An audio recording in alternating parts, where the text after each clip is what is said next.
Nice. Because, you know, it's that big, huge round thing that's over in the corner, and we all hate it, right? So, I made a couple that I love, so I'm gonna make a couple more. I'm just gonna show you how to use the slab roller. Has anybody used the slab roller before? No, okay. So we're very fortunate. They cost, I don't know, George, $1,200? What's a slab roller? How much is a slab roller? $1,200? $2,000? How much is a slab roller?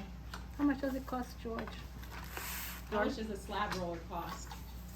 How A much slab would a roller? new slab roller? What about it? How much would does it cost? Oh, something like that's about $700-800. Yeah. And they don't make that version anymore. No. They make it a larger version, wider, I should say. Because the one I looked at was about $900. Yeah. Yeah, and it was We're a, looking at about it was a $1,000, countertop version 1,200. without the legs. But Okay. You gotta remember that there's 130 kids a day in here, 5 days a week, and this has been here about 10 years now, and it still works. Yeah. So it's good quality. Okay, so I am gonna use that, but, you know, just the mechanics of using clay,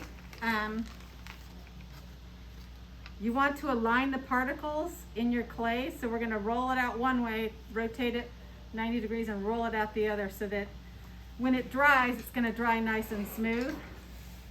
Not curl up. Not curl up. So that's a little thicker than what I wanna roll out. So I put stack two sets. And if you wanna do something where there's lots and lots and lots of like sides, you can stack a whole bunch of these up. Instead of using a slab roller, you cut a piece like I did. You pull that off, you rotate that down again. And they're all gonna be exactly the same thickness, right? Oops, I didn't do that one right. But you get the idea, right? Okay, so we're gonna start that machine over there. So I roughly know I want it a little bit thinner than this. So I've rolled it up a little thicker.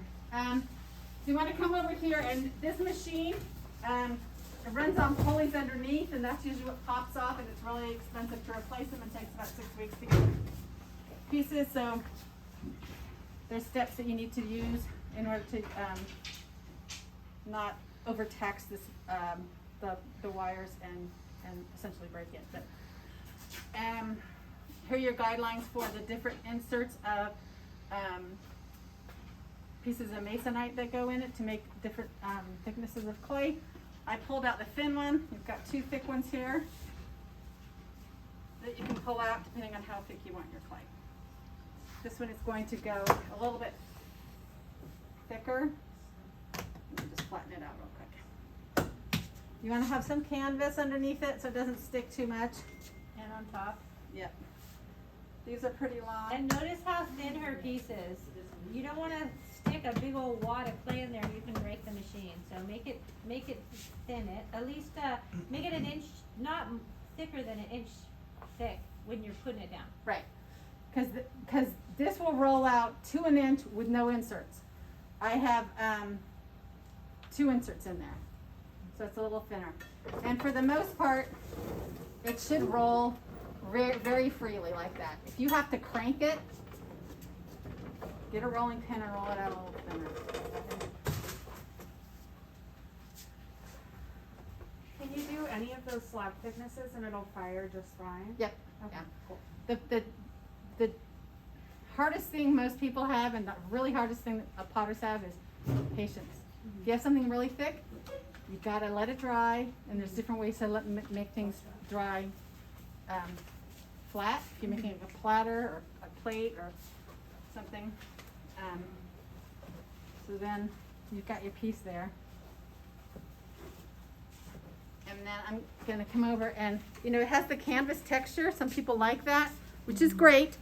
But my experience is that that beautiful canvas texture, when it's on the bottom of a piece and you glaze it, it's great.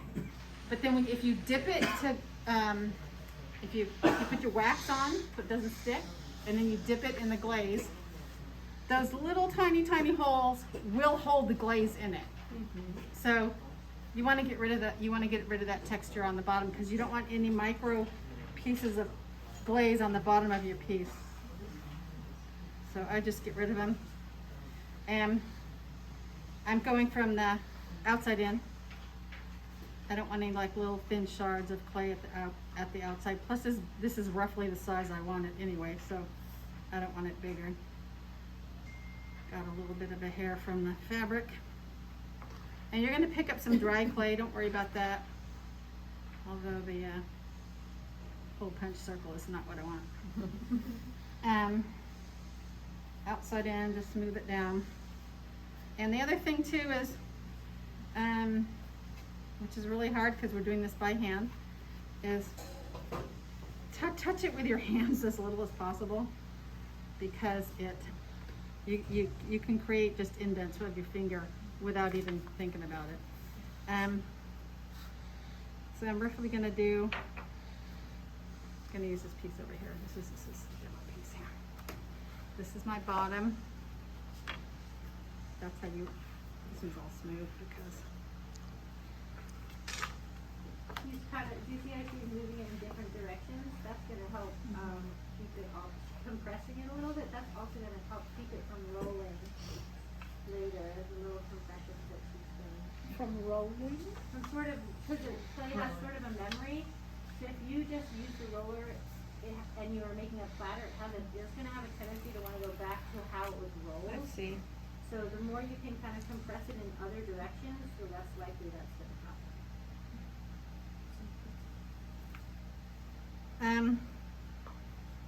So I'm gonna make this a rectangle. Rectangles have 4 sides, like a square.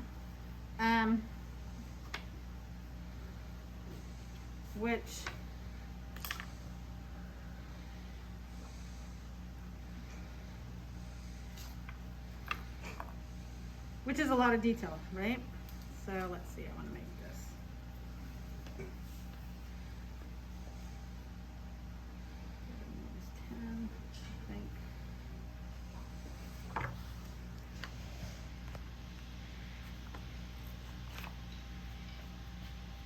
Gonna make this 10 wide.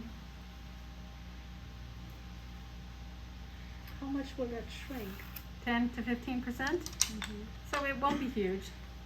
And I want to make it fairly narrow and not too tall. You know, how big is your spoons? Your spoons are that tall. You want it to be in that, maybe about that deep. That deep is what? 5 inches? Okay, let's go with 5. She said 5, I said 5.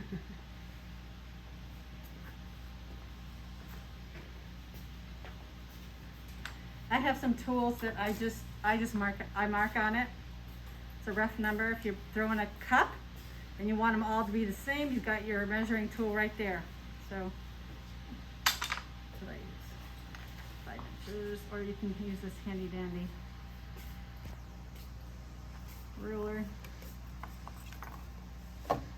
Straight across. I am going to leave the texture on this because one of my fellow coworkers left me this onion bag. I'm going to roll that on the outside of my piece. You can collect like old lace and doilies or any kind of texture that you're interested. You start looking at texture everywhere as a potter. You're like, oh, look at that. That could be a cool texture. And then it'll make it crazy. It's like, oh, that's cool. I need that. I need that. And your husband, if he's good, he'll just go, okay, whatever. So I am scoring, and whenever you want to attach clay, you want to score where the 2 pieces attach, and then you want to get some slip and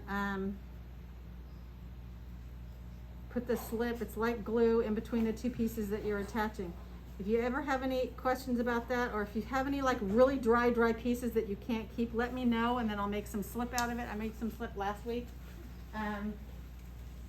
Hopefully it's left over here. So we said 4 sides, right?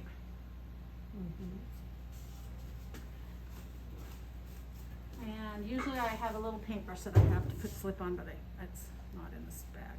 I'm just gonna add that to the edges.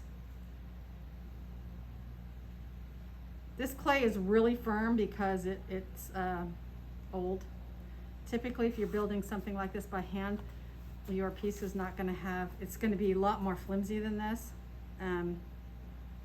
This is perfect for hand building because it's set up quite a bit.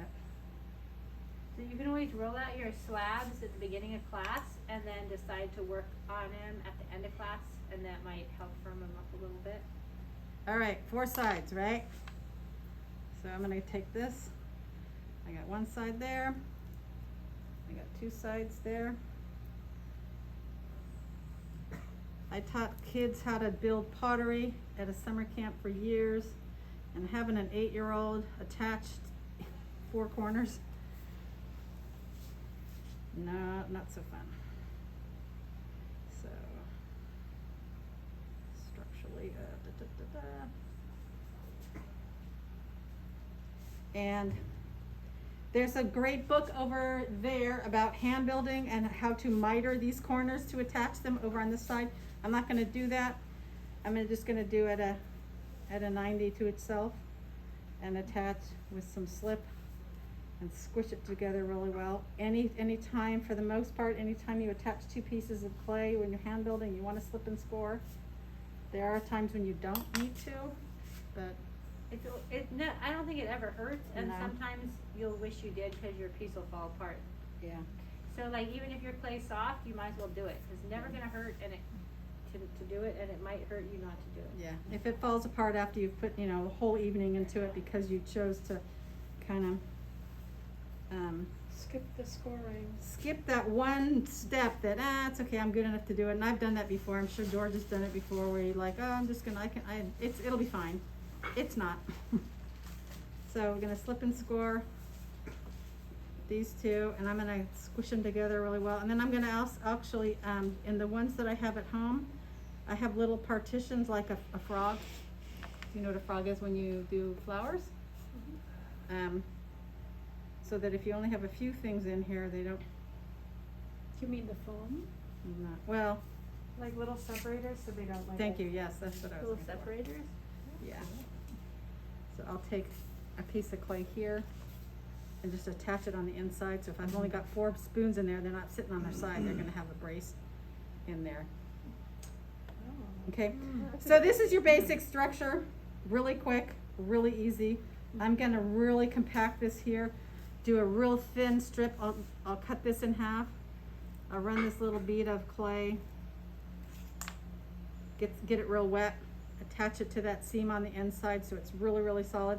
Again, this is gonna be in my kitchen. It's gonna get hit and knocked around quite a bit. You want it to be structurally sound as possible before it gets fired.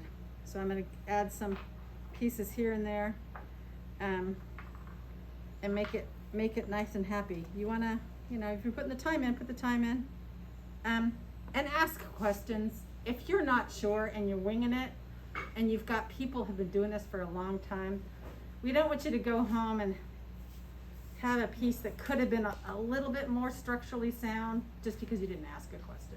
Yeah, ask us again. Go ahead. We're here to Do help. you need to slip and score the little Coils? Yeah, the little coil that you're putting in? The seam? Depending on how wet it is inside there, I would say yes, because this clay is very dry. I mean, it's very dry. If you were to do that with the clay just out of the bag in the back, it would be very limp. So yeah, I want to It have. never have ever it- hurts to do that. Yeah. Could you have put this structurally just down here? I could Before have. we get- It I wouldn't could have have. changed the structure very No, much? I mean, and there's reasons why you would do it on the top or on the side. I was thinking more of, I didn't want it wider. And you can do that as well, because it will shrink and it will shrink into it instead of the other way. So there are reasons why you can do that. I tend to have a lot of patience. I wrap my stuff and I just let it dry. Because it cracking and falling apart after you've spent, a couple of hours on it is just not worth it. Questions? Okay, my job here is done.